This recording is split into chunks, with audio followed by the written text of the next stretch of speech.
Only believe. Only believe. Only believe.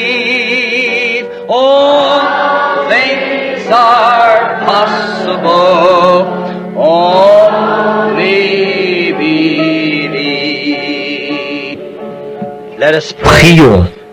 Seigneur, maintenant nous croyons au Fils de Dieu, et grâce à cela, nous acceptons la vie éternelle grâce à lui. Maintenant, nous nous sommes de nouveau rassemblés cet après-midi ou ce soir pour une autre réunion, en comptant sur toi pour le message et pour ce que tu auras à nous dire ce soir. Nous croyons en toi, Seigneur, et nous nous attendons à toi. Tu as dit, ceux qui s'attendent à l'Éternel renouvelleront leur force. Ils s'élèveront avec des ailes, comme un aigle. Nous te prions, ô Dieu, de nous donner cette puissance qui nous élèvera ce soir, alors que nous nous attendons à toi. Nous te remercions pour ces gens, et pour le prix qu'ils ont à tes yeux, et pour le prix qu'ils ont à mes yeux. Je t'en remercie, Père. Ils sont tes joyaux. Et je te prie, ô Dieu, ce soir, de te manifester à eux selon leurs besoins.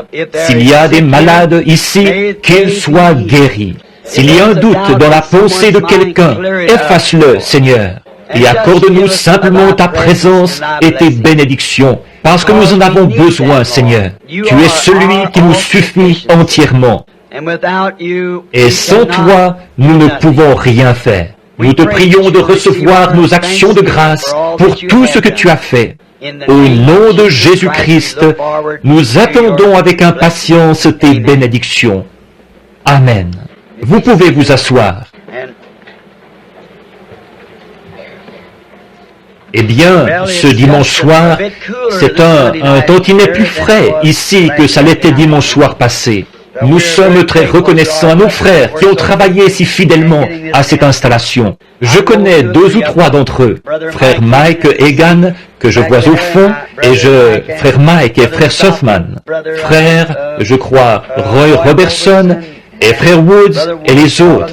Ils sont venus travailler d'arrache-pied à essayer d'installer ça pour que nous puissions avoir ce message maintenant, ou aujourd'hui. Alors, nous sommes reconnaissants. Maintenant, dimanche matin prochain, si le Seigneur le veut, je voudrais faire un service de guérison, de prière pour les malades. Nous le consacrerons à un service de guérison, si le Seigneur le veut.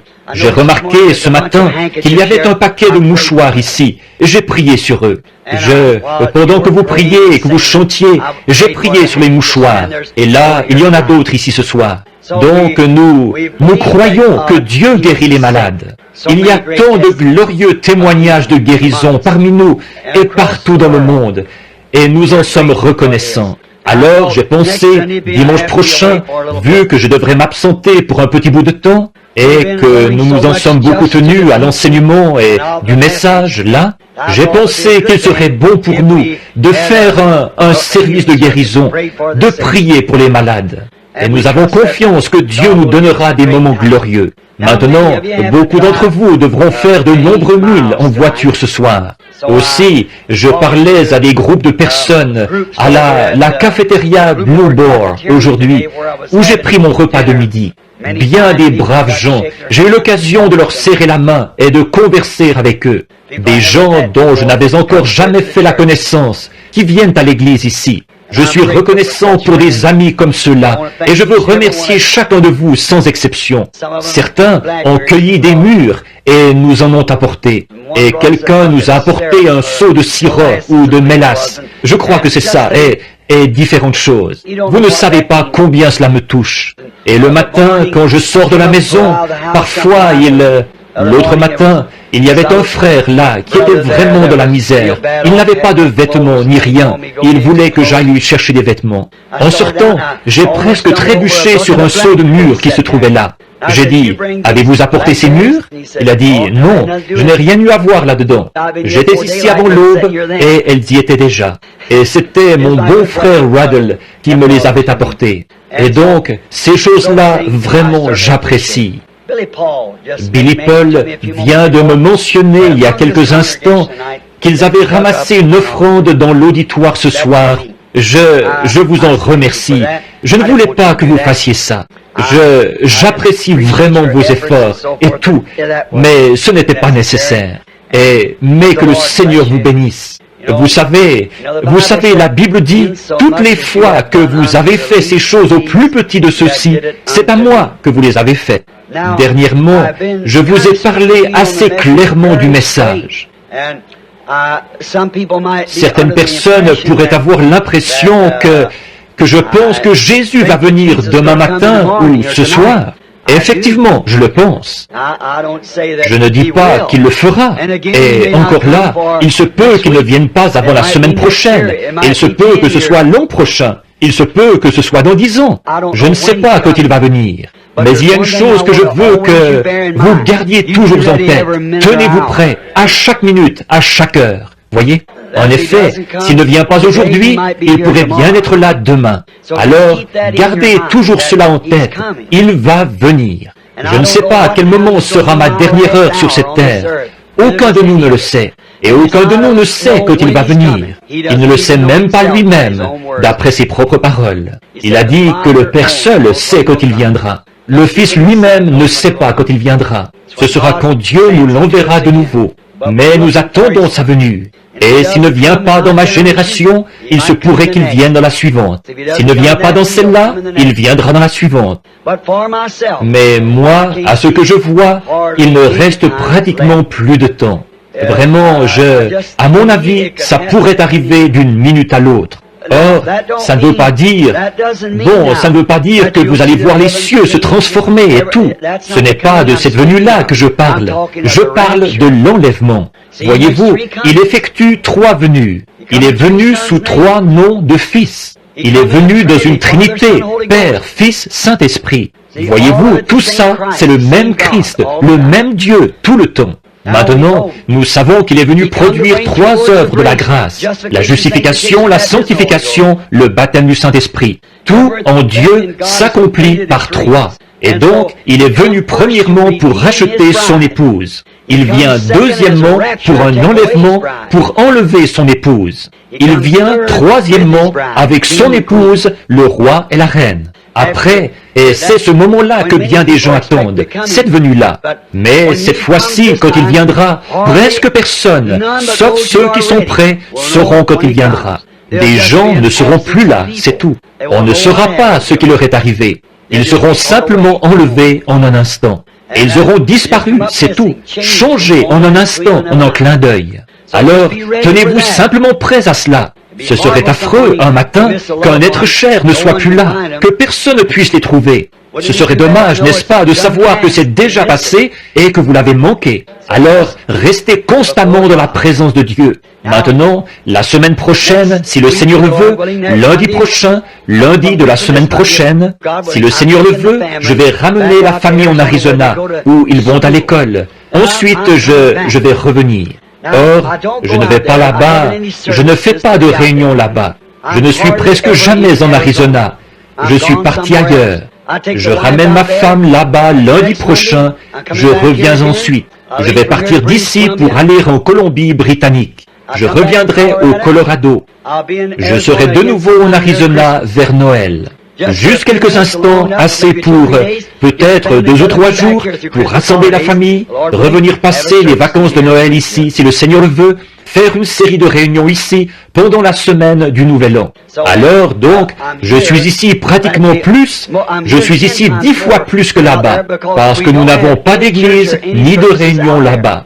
Nous n'avons rien là-bas. Alors, pour ce qui est de réunion à une église, ça, c'est un point qui est regrettable. Il n'y a pas d'endroit où je peux envoyer mes enfants pour qu'ils entendent ces messages, comme vos enfants peuvent les entendre ici. Et alors ça, c'est une chose qui nous manque là-bas. Mais ils sont tous en meilleure santé. C'est sec, chaud, sec comme climat, mais tous les enfants semblent être en meilleure santé. Moi, je n'y suis pas assez longtemps pour savoir si le climat est salubre ou s'il n'est pas salubre. Je suis toujours en déplacement. Je suppose que je suis un vagabond de naissance. Mon épouse m'appelle, je sais qu'elle est ici, alors je vais en entendre parler après la réunion. Vous vous en doutez tous. Comment est-ce qu'on appelle ça? Des vents mouvants ou des vents agités ou quoi donc? Quoi donc? Vous savez, des sables mouvants? Ou autrement dit, je suis toujours en déplacement. Ça fait maintenant 22 ans que je suis marié, et des fois j'ai l'impression d'être un étranger dans la maison, parce que je suis toujours obligé de partir. Mais j'attends l'heure où nous serons installés dans la patrie un jour. Mais pour le moment, le combat se poursuit, alors soyons en prière. N'oubliez pas, dimanche matin prochain, si le Seigneur le veut, amenez vos malades et ceux qui sont affligés. Venez tôt, trouvez-vous un siège, et probablement qu'il y aura un groupe de gens pour qui il faudra prier. Nous serons obligés de distribuer des cartes de prière. S'il n'y a pas assez de gens, nous ne distribuerons pas de cartes de prière. S'il y en a seulement assez pour former une petite ligne, par exemple 2 ou 3 douzaines, ou quelque chose comme ça. Mais probablement que nous distribuerons des cartes de prière, alors probablement que nous le ferons environ 1 heure avant la réunion, laquelle, je pense, commence, ce sera à 8 heures, à 8 heures ou 8h30 qu'ils distribueront les cartes de prière. Ils ouvriront l'église pour remettre les cartes de prière dimanche matin prochain. Et alors, assurez-vous d'être ici pour... Amenez vos bien-aimés, faites-les passer dans la ligne.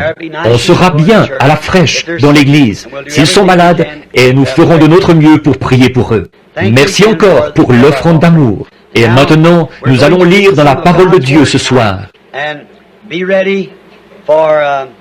Et nous préparer à cet événement, sa présence de nouveau pour nous apporter sa parole. Bon, nous savons que nous pouvons lire un texte, mais c'est Dieu qui doit en révéler le contexte. Voyez? Nous pouvons prendre un texte, mais c'est Dieu qui doit en révéler le contexte. Et maintenant, pendant que vous prenez dans le livre de Jérémie, au chapitre 2, je voudrais dire que je suis content d'avoir frère Livelle avec nous, un précieux frère dans le Seigneur. Et je pense qu'il y a ici le frère ici, son nom m'échappe, frère Willard Grace. Et j'ai vu les frères de l'Arkansas, frère John et les autres de la région de Poplar Bluff, et frère Blair, et frère Jackson, et frère Ruddle, et il y en a tellement que je ne peux vraiment pas. Je souhaiterais pouvoir nommer tout le monde, mais je ne peux vraiment pas, et vous le comprenez. Frère Ben Bryant, je le vois assis ici. D'habitude, c'est lui qui est mon coin des Amen, pendant que tout le monde reconnaît Ben à sa voix. Oui. Nous, une fois en Californie, je prêchais un message pour les baptistes dans la vallée. Il y avait une grande tente là-bas, et beaucoup de baptistes du genre plutôt aristocratique. Je n'arrivais pas à entendre le moindre amen nulle part. Vous savez, certaines femmes, par peur que le phare leur fondît sur le visage. Et puis, tout à coup, j'ai vu une paire de pieds à peu près grands comme ça, en l'air, et 2 grandes mains, et une chevelure noire qui s'agitait en s'écriant « Amen !» Il criait comme ça. J'ai regardé en bas, j'ai dit « Ben, où étais-tu » Il allait vraiment chercher son Amen. Je vois son épouse qui l'examine un peu. Eh bien, il en perd un peu de ses cheveux noirs, mais ça ne fait rien, vous savez. Ne vous en faites pas pour ça. J'ai perdu les miens il y a bien longtemps. Alors, maintenant, n'oubliez pas de prier. Maintenant, alors que nous abordons le côté sincère de la réunion, souvenez-vous, si nous lisons cette parole, alors Dieu bénira sa parole. Elle ne retournera pas à lui sans effet, mais elle exécutera ses desseins. Et je sais qu'en lisant la parole, je serai toujours dans le vrai. Quand je lirai la parole, Dieu honorera sa parole. Maintenant, levons-nous par respect pour sa parole. Jérémie, chapitre 2, les versets 12 et 13 de Jérémie 2. Cieux, soyez étonnés de cela. Frémissez d'épouvante et d'horreur, dit l'Éternel. Car mon peuple a commis un double péché. Ils m'ont abandonné, moi qui suis une source d'eau vive. Pour se creuser des citernes crevassées qui ne retiennent pas l'eau. Maintenant, courbons la tête. Dear God, Dieu bien-aimé, ta parole a été lue. and we pray that you will honor that Nous te word prions d'honorer cette parole and give et de us nous en tonight donner ce soir la parabole ou le parallèle. Alors que nous regardons à une époque passée, à Israël, qui ont servi d'exemple. En effet, la Bible nous enseigne que nous pouvons voir comment tu les as traités quand ils ont obéi à la parole, voir comment tu les as traités quand ils ont désobéi à la parole, et apprendre ce que nous devons faire. Donc, nous te prions de nous parler ce soir d'une manière toute spéciale, pour que nous sachions comment nous conduire en ce jour dont nous avons appris ce matin que nous y vivions. Car nous le demandons au nom de Jésus. Amen. be seated. Vous pouvez vous asseoir. Be seated.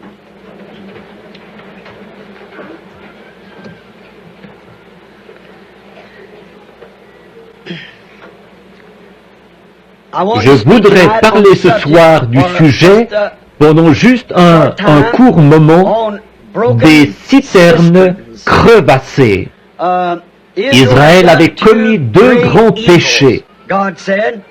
Dieu a dit qu'il l'avait délaissé, lui, la source de la vie, et qu'il s'était creusé des citernes pour y boire. Or, c'est quelque chose, la raison pour laquelle j'ai pensé à ce sujet, c'est parce qu'il va dans le même sens que ce que je disais ce matin. Quant à l'heure où nous vivons et à la cause pour laquelle nous combattons. Et nous considérons Israël, qui a servi d'exemple, comme quoi ce que Dieu a été, il doit toujours rester le même. Et il n'y a qu'une seule chose que Dieu ait jamais honorée, c'est le moyen auquel il avait pourvu pour les gens. Et quand ils se sont détournés de ce moyen-là, alors Dieu a été déshonoré. Et Dieu a fait souffrir les gens pour s'être détournés de ce qu'il leur avait dicté, quoi que cela ait pu être. Il leur a même donné une loi. Ne prends pas, ne touche pas, ne goûte pas. Ce n'était pas seulement parce que c'était mal de faire ces choses, mais c'était mal de désobéir à ce qu'il avait dicté. Et il y a toujours, il ne peut pas y avoir de loi sans qu'il y ait une sanction attachée à cette loi. En effet, s'il n'y a pas de sanction, alors la loi n'a pas beaucoup de poids. S'il n'y a pas de peine qui est attachée. La loi. Or, nous constatons que ce qu'ils avaient fait à cette époque-là semble soutenir le parallèle avec ce que nous faisons aujourd'hui, ce que les gens d'Église font. Maintenant, nous voyons une chose étrange ici. Certaines personnes peuvent trouver étrange qu'il ait dit, ils se sont creusés des citernes crevassées. Bon, peut-être que certains d'entre vous ne savent pas ce qu'est une citerne. Combien savent ce qu'est une citerne? Eh bien, la plupart d'entre vous. Si vous avez été élevé dans une ferme, vous savez ce qu'est une citerne. Je m'en souviens, j'ai vu assez d'insectes qui venaient de là-dedans pour savoir ce qu'est une citerne. J'ai prêché dans les campagnes éloignées, là, dans un bosquet. Il y avait un gros pichet rempli d'eau de citerne posé là, d'eau de pluie, vous savez. Et elle prenait un peu d'âge comme... Et puis les insectes, la nuit, se retrouvaient là-dedans. Donc, je sais ce que c'est que de l'eau de citerne. Une citerne, c'est un endroit, quelque chose qu'on creuse dans le sol pour remplacer un puits. Les gens qui n'ont pas de puits, alors ils s'installent une citerne. Autrement dit, une citerne, c'est un réservoir fait de main d'homme, ou un puits fait de main d'homme dans le sol, que l'homme creuse pour recueillir l'eau, pour l'utiliser. Certains vont l'utiliser comme eau pour se laver, certains vont l'utiliser comme eau potable, et de différentes façons peut-être. Autrefois, à certains moments, tout ce qu'on avait comme eau provenait d'une citerne. On avait une espèce de vieux machin qu'il fallait tourner pour remonter l'eau. Il y avait des petits seaux attachés à ça pour puiser l'eau de la citerne. Eh bien, nous remarquons une chose au sujet de la citerne, qui la distingue du puits. Bon, la citerne, à un moment donné, elle sera à sec. La citerne ne peut pas se remplir toute seule. Elle n'est pas fiable. On ne peut pas se fier à une citerne. Elle doit dépendre et compter sur les pluies qui tombent pendant l'été ou pendant l'hiver, selon le cas. D'habitude, c'est pendant l'hiver, quand il y a de la neige et de la pluie. C'est ce qui amène de l'eau dans la citerne. Et si elle ne recueille pas cette eau-là, alors vous n'avez pas d'eau. Ça sèche. Elle ne peut pas se remplir toute seule. La vieille citerne ne peut pas se remplir toute seule. Elle se remplit grâce aux pluies qui tombent. Et je voudrais vous faire remarquer une autre chose au sujet de la citerne. D'habitude, on trouve, du moins c'était comme ça chez nous, la citerne, d'habitude l'étable est à peu près 2 fois plus grande que la maison. Alors d'habitude l'eau, ils l'amènent dans la citerne en la faisant descendre de l'étable.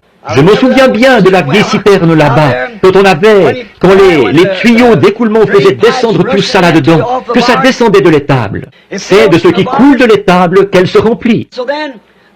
Et donc l'eau est amenée du toit de l'étable, avec tous les animaux qui piétinent partout dans la cour de l'étable, et toute la saleté de la basse-cour qui se dépose sur le toit de l'étable, par temps sec. Ensuite, l'eau vient emporter tout ça, le faire descendre du toit dans une gouttière qui est faite de main d'homme, et de là dans un tuyau de descente fait de main d'homme, et de là dans une citerne faite de main d'homme. Si vous n'avez pas un beau gâchis, je ne sais pas ce que vous avez quand vous avez une citerne. Oui, monsieur. Tout ça, c'est fait de main d'homme, et c'est sale au possible.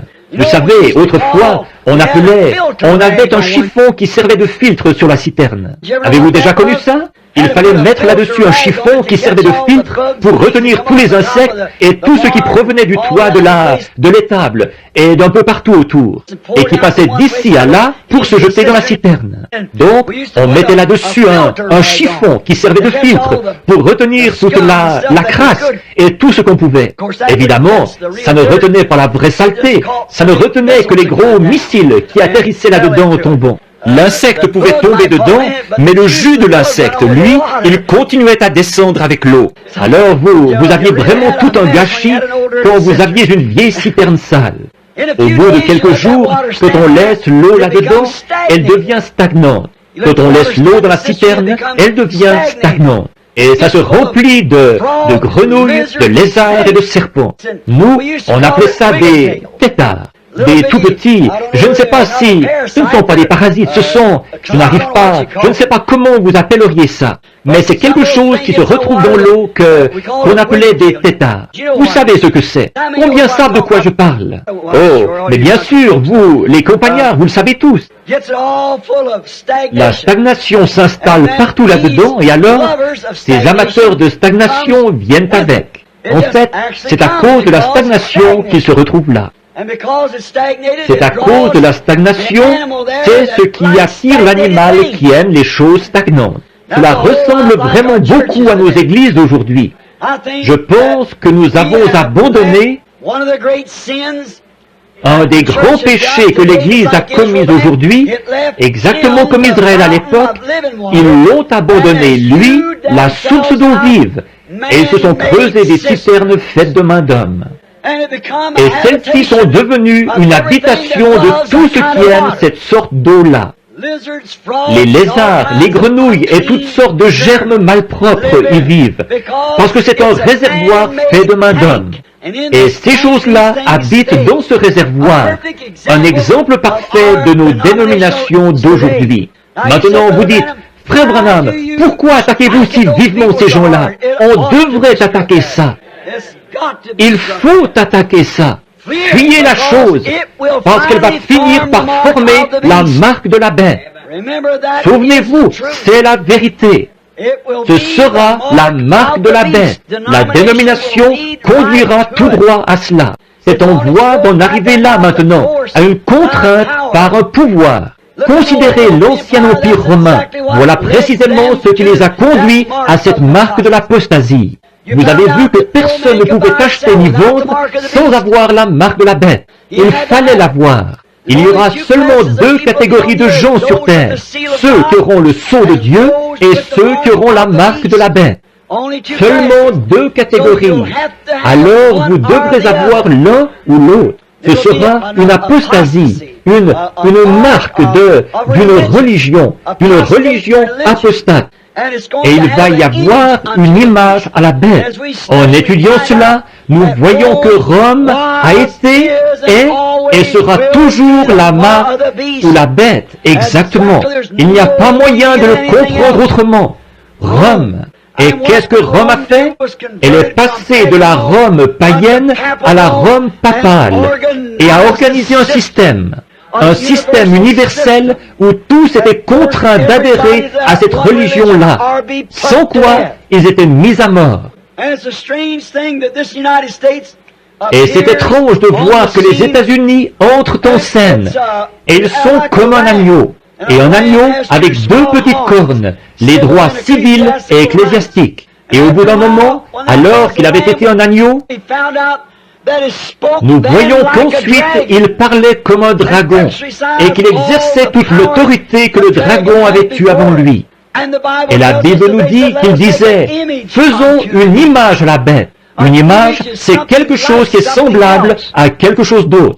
Et nous pouvons le voir en ce moment, que l'Église, dans son état d'apostasie, est en train de former le Conseil mondial des Églises, qui est l'image de l'autorité de Rome. Elle va exercer sur les gens la même contrainte que la Rome païenne ou que la Rome papale avait exercée. Donc, il n'y a pas d'autre moyen, rien d'autre, mais c'est la vérité. Et c'est pour ça que je m'y attaque, dans mon âge, dans mon temps. C'est parce qu'il faut l'attaquer. L'appel a été lancé de sortir du milieu d'elle, mon peuple, afin que vous ne participiez point à ses péchés. Donc, je compare cela à ces citernes sales, souillées. Il est la source de la vie. Il est l'eau vive. Et les hommes l'abandonnent pour se creuser des citernes qui ne peuvent recueillir que la saleté. C'est la seule chose qu'elles peuvent recueillir. Et c'est ce que fait le système dénominationnel. Il recueille tout ce qui se présente et qui veut adhérer. Ils sont prêts à l'accepter pourvu qu'il ait de l'argent ou qu'ils s'habillent d'une certaine manière. Peu importe qui ils sont, d'où ils viennent, ils les acceptent quand même. Maintenant, nous voyons aussi que cette marque de la bête qui a été formée ici, l'Amérique, son nombre, c'est 13. Elle est née avec 13 colonies. Elle avait un drapeau avec 13 étoiles, 13 bandes. Et elle apparaît même au chapitre 13 de l'Apocalypse. Et en Amérique, nos pièces de monnaie ont toujours porté l'effigie d'une femme. Même la tête d'Indien sur nos pièces d'un cent, c'est le profil d'une femme. Nous le savons, nous connaissons l'histoire là-dessus. Tout, la cloche de la liberté et tout le reste, la liberté, statue de la liberté, tout, c'est une femme. Une femme, le nombre 13. Voyez? Or, c'est beau de voir ces choses-là. Et maintenant, j'ai prédit par une révélation de Dieu ou une vision en 1933 que ces choses allaient se produire avant le temps de la fin. Et l'une d'elles, là, c'était que Mussolini, qui à l'époque était en train d'instaurer sa dictature, il allait instaurer sa dictature. Et il allait aussi envahir l'Éthiopie, il irait là-bas et il s'emparerait de l'Éthiopie. Et l'Esprit, il a dit, il tombera sous sa coupe. Je me demande s'il reste encore des vétérans dans le tabernacle qui se souviennent que j'avais dit ça à la salle Redmond là, que ton prêchait il y a bien des années. Y aurait-il une personne dans le bâtiment ce soir qui resterait de ceux qui y étaient à la vieille salle Redmond que j'avais prêché ça? Quand il y a eu le NRA, il y a longtemps, à l'époque où Roosevelt en était à son premier mandat. Il n'y a pas une seule personne ici, je suppose. Y aurait-il quelqu'un? Oui, une personne. Il y en a une. Oui, Madame Wilson, je me souviens d'elle. Mon épouse, assise au fond. Il en reste deux de la vieille génération de ceux qui étaient là à l'époque. Quand il disait que le NRA, là, c'était la marque de la bête, j'ai dit, rien à voir, pas du tout. La marque de la bête ne vient pas d'ici, elle vient de Rome. Ça ne peut pas être la marque de la bête. Et maintenant, souvenez-vous que ces choses ont été dites.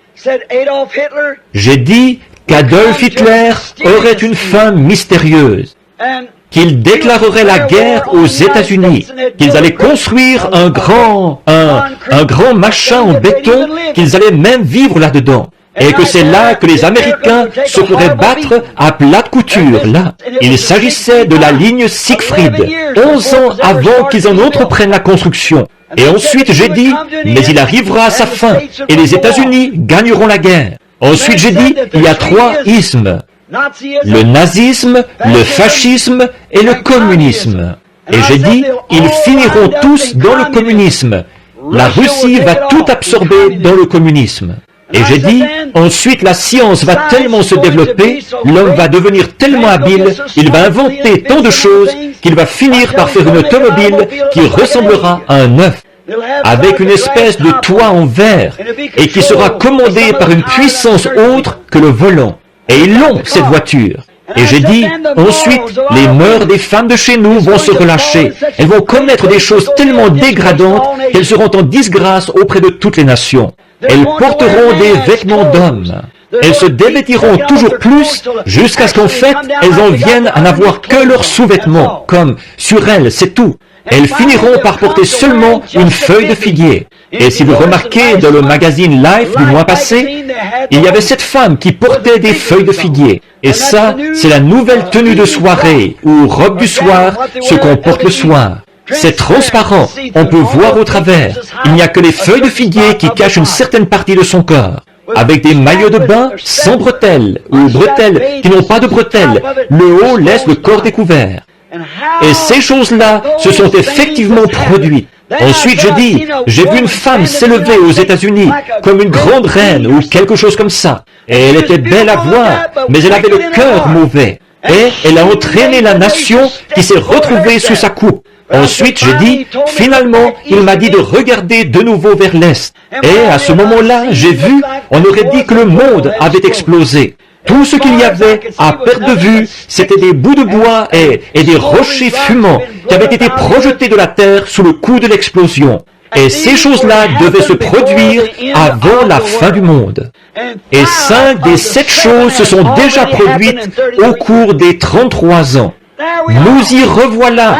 C'est le temps de la fin. Et déjà, à cette époque, je parlais contre le système dénominationnel.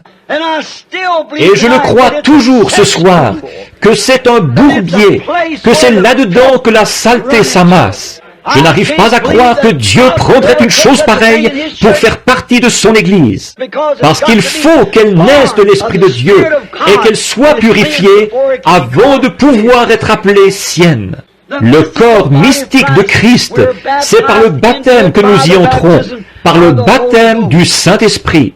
Oui, certainement que ce système de citerne est un exemple parfait de la dénomination. Un homme qui est sage devrait ouvrir l'œil et ne jamais entrer là-dedans, car Dieu a prouvé tout au long des âges qu'il est contre cette chose, et il n'a jamais œuvré avec. Tout groupe, chaque fois qu'un homme arrivait avec un message, par exemple, Luther, Wesley, etc., Smith, Calvin et les autres, dès qu'ils établissaient l'organisation, Dieu mettait la chose au rencard et il ne l'a plus jamais visitée par un réveil. Fouillez dans l'histoire. Dieu ne s'est jamais servi à aucun moment d'une dénomination pour susciter en elle un réveil, nulle part. Donc, tout au long de l'histoire, et aussi par la Bible, il est prouvé que c'est une chose impure aux yeux de Dieu. Alors, je ne veux rien avoir à faire avec ça, et c'est pour ça que je suis contre.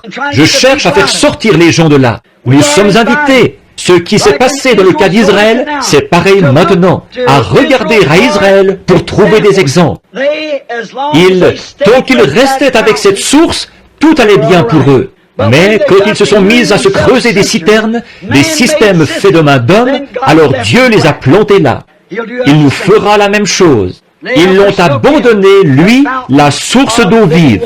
C'était ça que Dieu leur reprochait. De se faire quelque chose dont ils puissent dire, vous voyez ce que nous avons fait.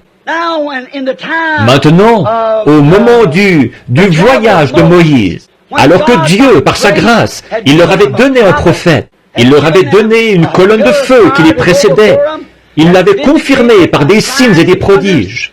La grâce leur avait fourni toutes ces choses. Israël, ils voulaient quand même, c'est la loi qu'ils voyaient. Ils ont refusé la grâce pour prendre la loi.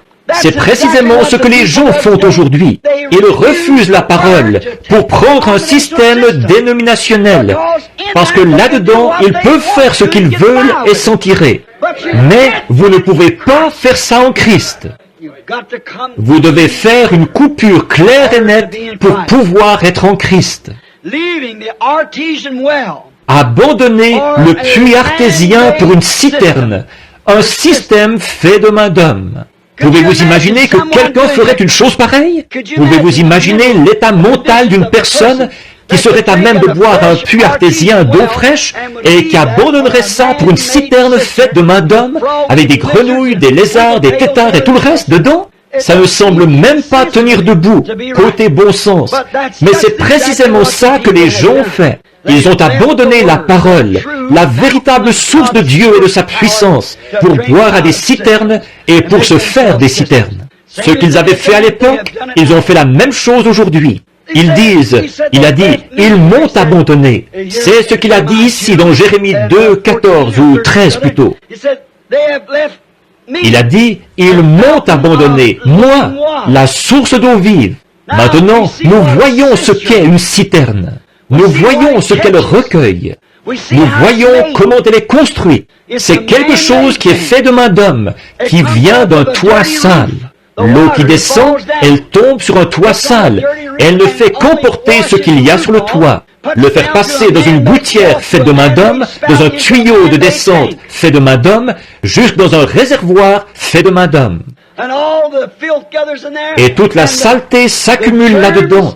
Et les microbes, les lézards, les grenouilles, et tout ce qu'il y a dans la contrée, ils aiment ça. Et remarquez, ce sont les animaux impurs, des têtards de la stagnation. Un têtard ne peut pas vivre dans l'eau claire. S'il le faisait, ça le tuerait. Il faut qu'il soit dans la stagnation. C'est comme ça avec beaucoup de ces parasites d'aujourd'hui. Vous ne pouvez pas vivre dans l'eau fraîche du Saint-Esprit. C'est pour cette raison qu'ils se posent si fermement à la parole et qu'ils disent « Elle se contredit, tout ça, ça ne vaut rien. » C'est parce qu'il leur faut une espèce de bassin d'eau stagnante pour y frétiller. Exact. Et c'est pareil avec les grenouilles, et avec les lézards, et avec les têtards, et ce qu'il y a dans le genre. Pour vivre, il faut qu'ils se retrouvent dans un marais ou un bassin d'eau stagnante, car leur nature, c'est d'y vivre. Et on ne peut pas changer l'animal tant qu'on n'a pas changé sa nature. De même, vous ne pouvez pas amener un homme à voir la parole de Dieu tant que sa nature n'a pas été changée. Et quand sa nature est changée, qu'il passe de ce qu'il est à un fils de Dieu et que le Saint-Esprit entre en lui, le Saint-Esprit a écrit la parole de Dieu. Aujourd'hui, je parlais à mon bon ami, le docteur Lee Vail, qui est présent en ce moment. C'est tout un théologien. Alors d'habitude, nous avons de très bonnes discussions sur l'Écriture, très intelligents.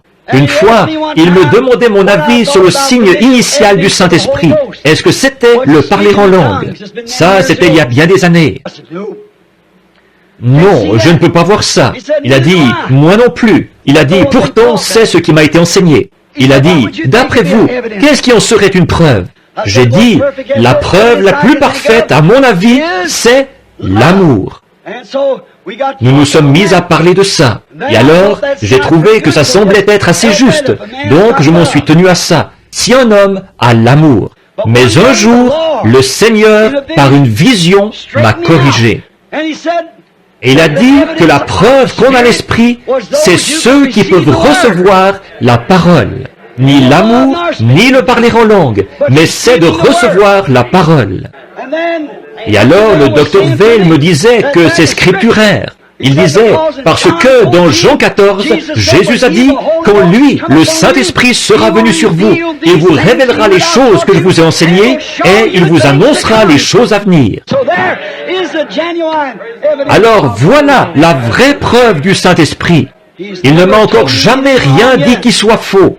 Alors, c'est la preuve du Saint-Esprit. C'est celui qui peut croire la parole. Si vous pouvez la recevoir. En effet, Jésus n'a jamais dit que le Saint-Esprit sera venu, vous parlerez en langue. Il n'a jamais dit que le Saint-Esprit serait venu, vous feriez aucune de ces choses-là. Mais il a dit, il prendra ces choses qui sont à moi et il vous les annoncera. Et il nous annoncera les choses à venir.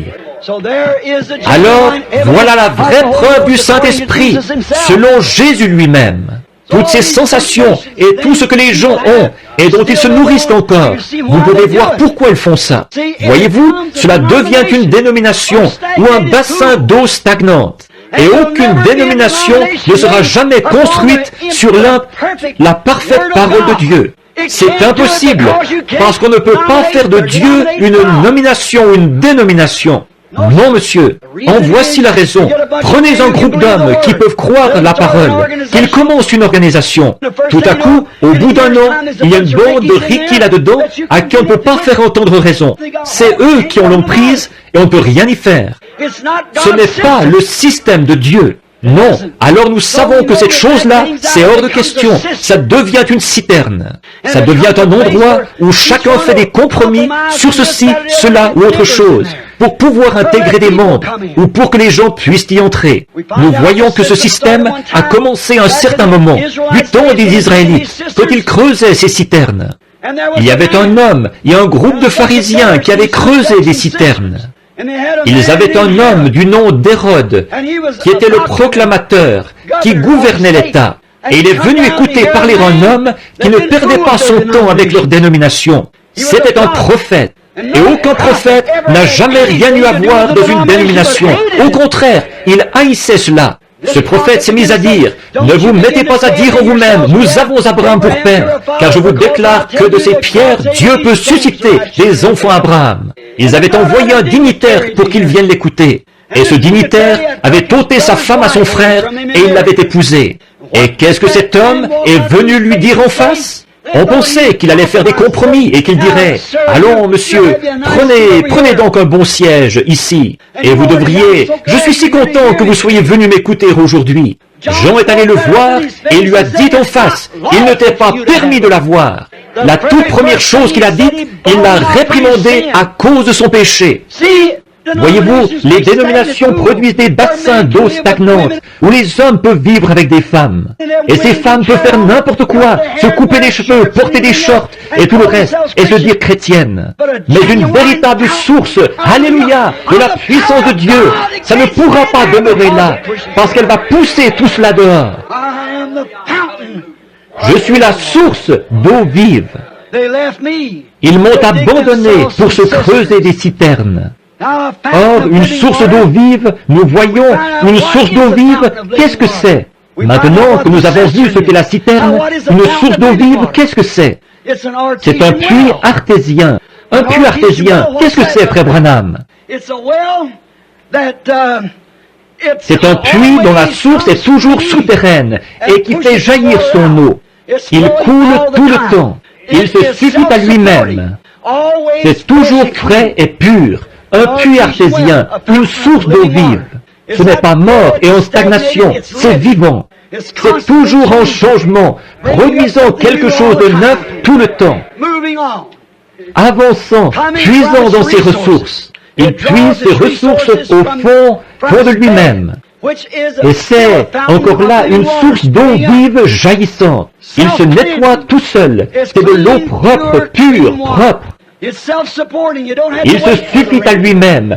On n'a pas besoin d'attendre que les pluies remplissent son réservoir. Il bouillonne tout le temps. Il donne son eau gratuitement.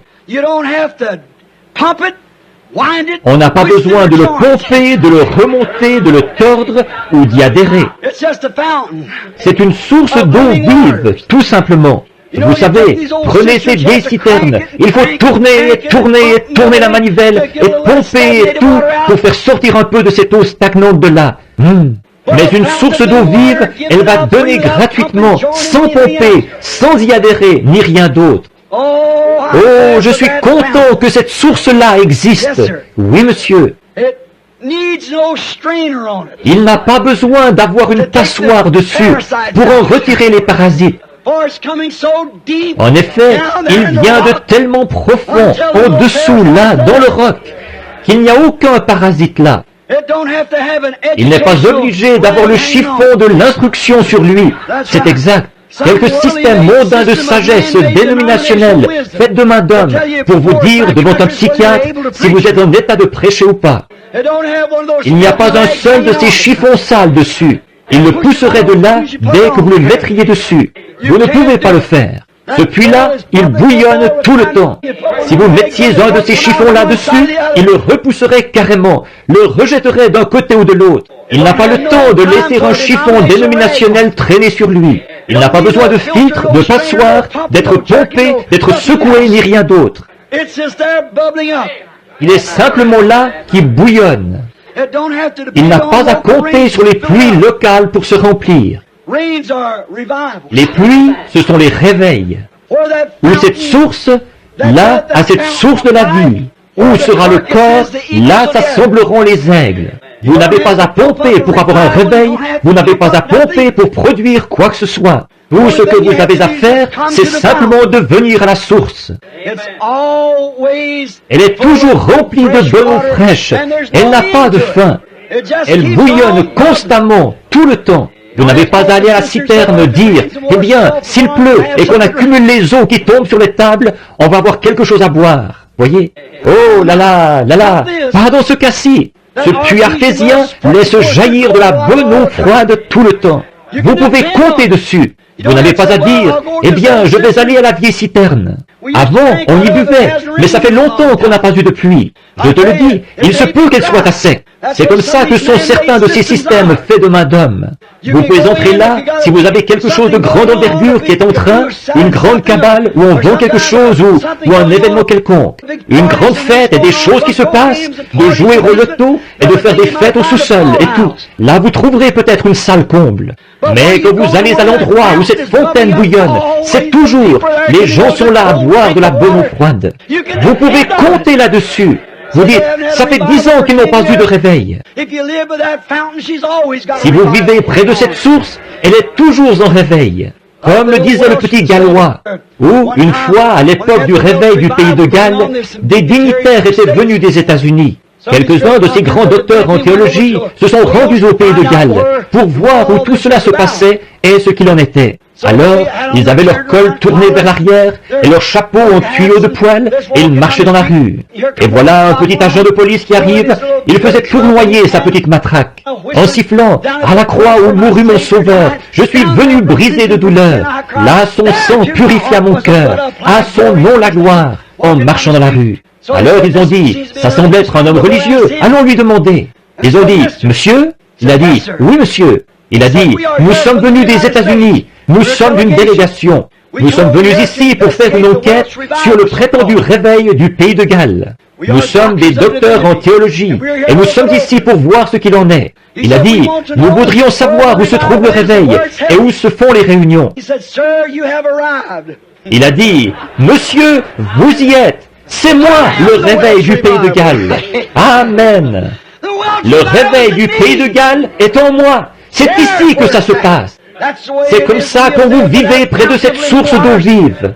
Elle est vivante tout le temps. Elle bouillonne et bouillonne et bouillonne et bouillonne. Elle n'a pas de fin. Ce n'est pas d'aller voir s'il y a de l'eau, si on a eu de la pluie ici dernièrement. Ce n'est pas ça. C'est cette source d'eau vive.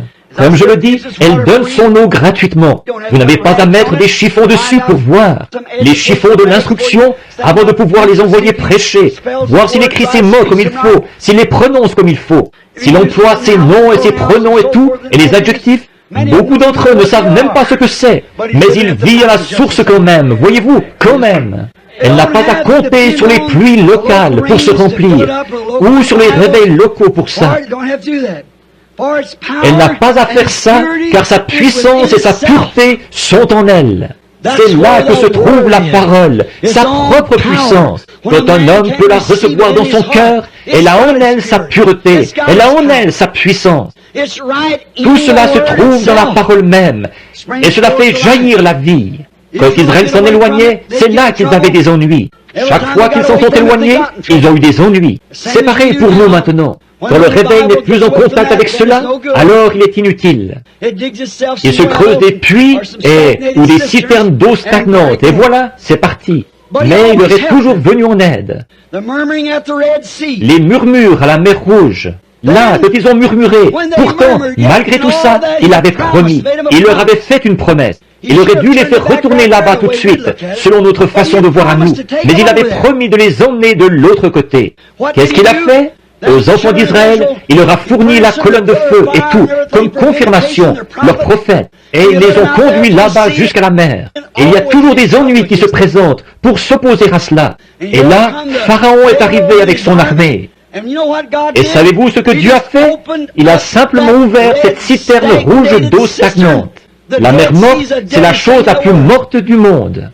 Elle est vraiment morte, elle est stagnante, rien ne peut y vivre. Et il l'a ouverte et il les a mis en liberté de l'autre côté. Il les a amenés là où ils n'auraient pas être liés par une chose pareille. Dans le désert, ils ont vu qu'ils ne pouvaient pas compter sur les réservoirs. Ceux-ci étaient à sec. Ils ont vu, ils allaient d'une mare à l'autre. Quand ils étaient dans le désert, ils mouraient de soif. Ils voulaient à boire. Ils allaient à ce réservoir-ci, un étang, il était à sec. Ils allaient ailleurs, c'était à sec. Ils ne pensaient plus pouvoir un jour trouver à boire. Et alors, à l'endroit le plus invraisemblable de tout le désert, c'est là qu'ils ont trouvé l'eau. Elle était dans un rocher. Elle était dans un rocher. L'endroit le plus invraisemblable où un homme puisse trouver de l'eau, c'est bien dans un rocher sec au milieu d'un désert. Mais vous voyez, Dieu fait ce genre de choses, à l'endroit le plus invraisemblable, de la façon la plus inhabituelle. Ça s'est toujours passé comme ça. Ils pensent qu'il faut qu'on ait un grand rassemblement de dénominations. Ils se réunissent tous, que ça fourmille de gens et tout, que ça collabore par milliers et tout, comme ça, pour avoir un réveil. Parfois, Dieu va prendre le petit homme qui ne sait même pas son alphabet. Et au beau milieu d'un groupe de gens illettrés qui savent à peine distinguer leur droite de leur gauche, il peut susciter un réveil qui va secouer le monde. Il l'a fait à l'époque de Jean. Il l'a fait à l'époque des prophètes. Jamais aucun d'eux, pour autant que nous le sachions, n'a eu d'instruction. Mais Dieu pouvait s'emparer d'eux et accomplir quelque chose par eux. De ce rocher sont sortis les eaux. Il était le rocher. Et il a donné cet ordre. Le rocher devait être frappé. Et il a donné de l'eau pure, fraîche et propre, en abondance, à tous ceux qui ont accepté de boire. Il a sauvé tous ceux qui ont accepté d'y boire. Un parallèle parfait de Jean 3,16. Dieu a tant aimé le monde qu'il a donné son Fils unique, que quiconque croit à lui ne périsse point, mais qu'il ait la vie éternelle. Dieu a frappé ce rocher au calvaire. Notre jugement est tombé sur lui, afin que de lui vienne l'esprit de vie, qui allait vous donner, à vous et à moi, la vie éternelle. C'en est une parabole parfaite, là, dans le désert. Ils n'ont jamais eu à tirer, à creuser, à pomper, ni rien. Seulement avoir part, gratuitement, aux moyens qu'il avait fournis. Alors, ils n'avaient pas à sortir ça d'un étang. Ils n'avaient pas à remonter ça dans un seau. Ils n'avaient pas à avoir un treuil pour aller chercher ça. Tout ce qu'ils avaient à faire, c'est d'y avoir part. Et c'est tout ce qu'il faut maintenant. Vous n'avez pas à adhérer à quoi que ce soit. Vous n'avez pas à aller vous agenouiller à l'autel et fabriquer quelque chose, pomper quelque chose. Vous n'avez pas à répéter le même mot maintes fois jusqu'à ce que vous ayez un langage confus. Tout ce que vous avez à faire, c'est d'y avoir part, gratuitement, à lui, le moyen fourni par Dieu. Pas besoin de pomper, de pousser, ni rien. Il suffit d'en prendre, gratuitement. Vous n'avez pas besoin de faire quoi que ce soit, juste d'y prendre part. C'est-à-dire, juste de le croire. C'est tout ce que je peux dire là-dessus. Ils n'ont jamais rien eu à faire pour ça. Ils n'ont jamais eu à creuser pour l'obtenir.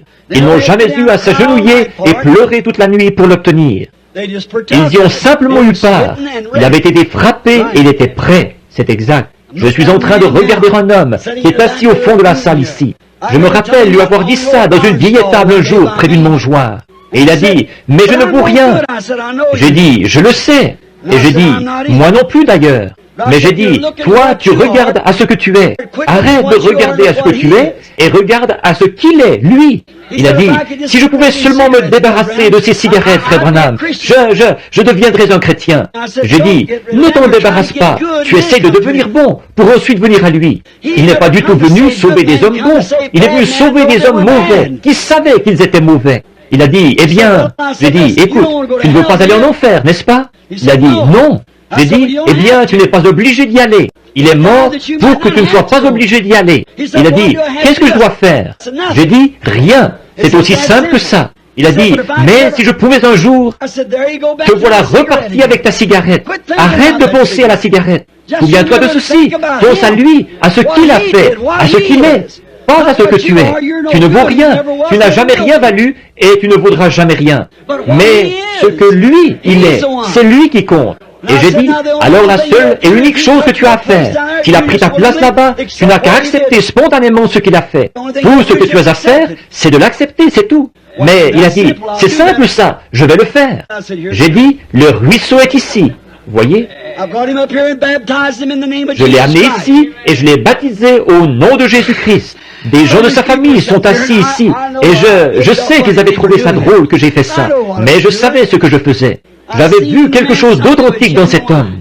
Je pouvais voir que c'était là. Alors je l'ai amené et je l'ai baptisé au nom du Seigneur Jésus. Et à ce moment-là, pas longtemps après, je suis allé chez son fils. Nous avons eu une vision d'un arbre qui s'était cassé à un certain endroit et l'homme était tombé. Il s'était presque cassé la colonne vertébrale. On l'a transporté à l'hôpital. Et cette nuit-là, le Seigneur m'a révélé que la cigarette s'était terminée. Alors, le lendemain, il voulait des cigarettes.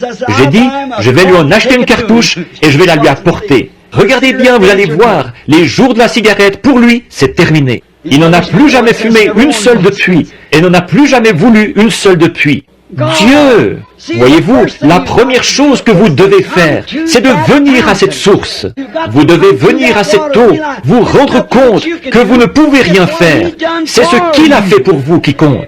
Vous n'avez pas à creuser, vous n'avez pas à pomper, vous n'avez pas à abandonner ceci, vous n'avez pas à abandonner cela. La seule chose que vous avez à faire, c'est de vous rendre là et de boire. C'est tout. Si vous avez soif, buvez. Donc, il était le rocher. Dieu l'a frappé pour nous et il a donné de l'eau pure, propre, en abondance. Il le fait encore aujourd'hui pour tous ceux qui acceptent de croire. C'est sa grâce, bien sûr, pour son peuple, nous. Il y a là quelque chose de semblable aux gens d'aujourd'hui. Ils sont prêts à prendre ce qu'ils peuvent obtenir, mais ils ne veulent rendre aucun service en retour. Israël était prêt à boire au rocher, là, mais il ne voulait pas rendre à Dieu le service qui lui était dû. Et lui, il est toujours en train de nous rendre service. Vous savez, nous ne pouvons même pas respirer sans lui. Nous ne pouvons pas respirer si Dieu ne nous rend pas ce service. Voilà quel point nous dépendons de lui. Et pourtant, nous sommes presque déchirés d'essayer de devoir faire quelque chose pour lui. Il nous demande de faire quelque chose, d'aller voir quelqu'un, de prier pour quelqu'un, d'aller aider quelqu'un. Nous sommes presque déchirés d'avoir à faire ça. Mais nous ne voulons rien faire pour le servir. Son reproche, c'était « Ils m'ont abandonné, moi, la parole. Ils ont accepté une citerne crevassée à ma place. Accepte, ils m'ont abandonné, moi, la source de la vie, la source de l'eau de la vie. Et ils désirent et ils préfèrent boire une citerne d'eau stagnante. Pouvez-vous imaginer ça? Pouvez-vous imaginer une personne là, alors qu'il y a ici un puits artésien qui laisse jaillir cette belle eau calcaire, directement du cœur des rochers, là-bas dans les couches de sable et tout, froide et bonne au possible, et qui préférerait boire une citerne là-bas, de l'eau qui descend du toit de l'étable, des hangars et de tous les bâtiments extérieurs un peu partout, et c'est recueilli là, dans cette citerne, l'eau qui détrempe tout s'écoule de la grange, des étables et des stalles, et tout ça s'écoule pour se retrouver dans cette citerne. Et ensuite, nous boirions à ça plutôt que d'aller au puits artésien. Il y aurait quelque chose qui clocherait côté mental chez cette personne. C'est exact. Et quand un homme ou une femme est prêt à soutenir une dénomination qui permet de se couper les cheveux, de porter des shorts, le maquillage et toutes ces autres choses, et une espèce de petit programme et tout ce désordre, et où on peut aller au bowling et toutes ces absurdités-là, et qu'on tolère ça, et qu'ils aiment plus ces choses que la parole de Dieu à l'ancienne mode, qui coupe et qui taille, et qui transforme les femmes en dames et qui les prend et les fait s'habiller comme il faut et se conduire comme il faut, qui vous débarrasse de la cigarette et du tabac et de jurer et de blasphémer et de mentir et de voler et qui enlève de vous tout ce qui est du monde pour vous donner quelque chose qui est une satisfaction parfaite. Pourquoi un homme ou une femme se tournerait-il vers quelque chose comme ça pour y chercher une consolation? Comment pouvez-vous trouver une consolation là-dedans?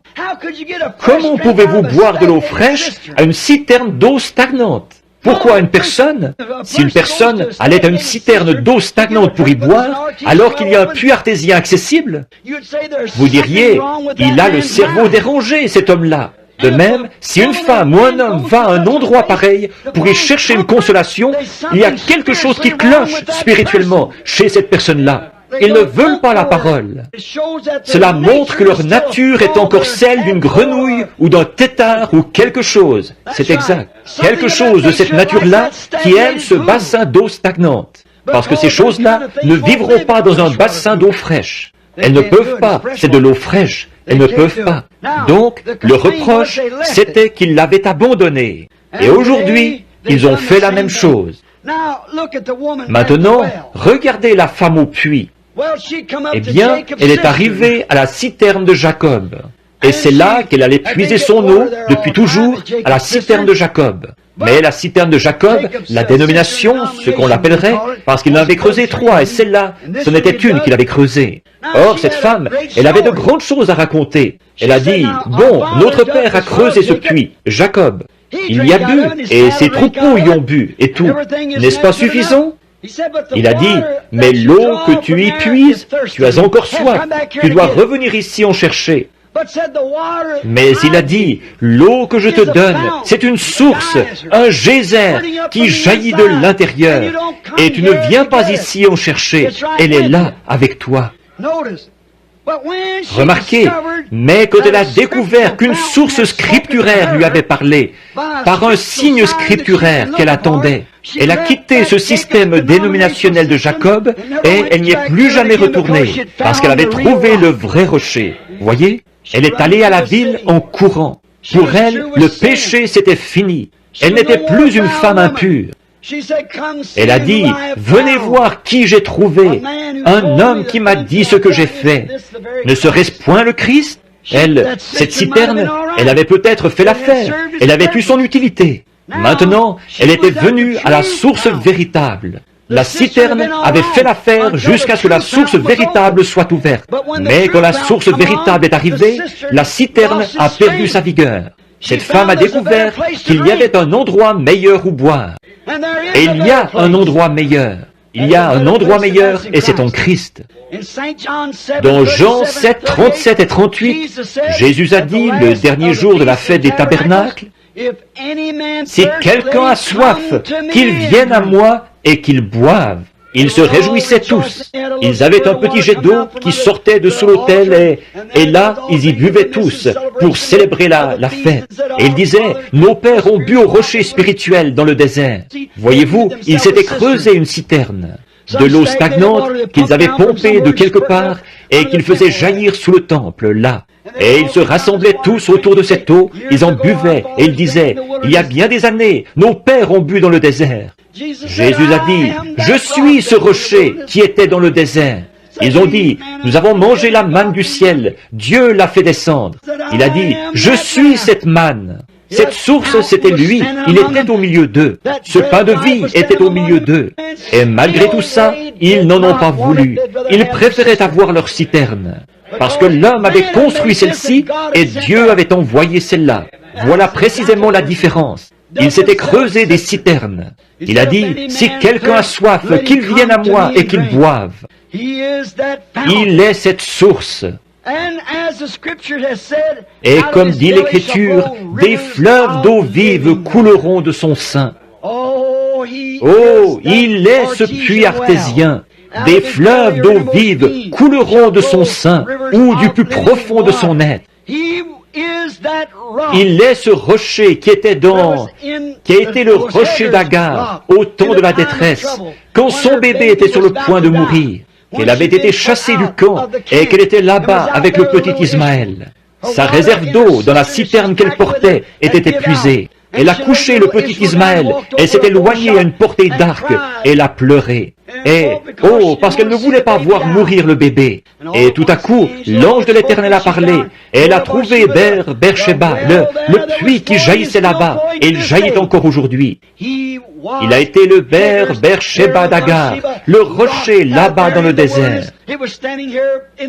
Ce rocher était ici, dans la source remplie de sang. Ce jour-là, il était là dans le temple. L'heure de la tempête. Dans Zacharie, chapitre 13, il était cette source ouverte dans la maison de David pour la purification et pour le péché, la purification du péché. Il était cette source. Et dans le psaume 36, 9, il était la source de vie de David. Il est encore cette source dans la maison de David. Et il est celle du poète. Dans son cœur, là, le poète a dit, il y a une source remplie du sang, des veines d'Emmanuel. Tout pécheur plongé dans ce fleuve est lavé de tout péché. Il est cette source de la vie, cette source d'eau.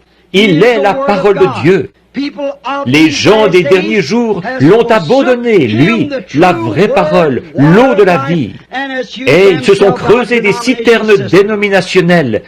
De nouveau, ils ont taillé, creusé. Or, nous voyons qu'ils ont eu des citernes crevassées.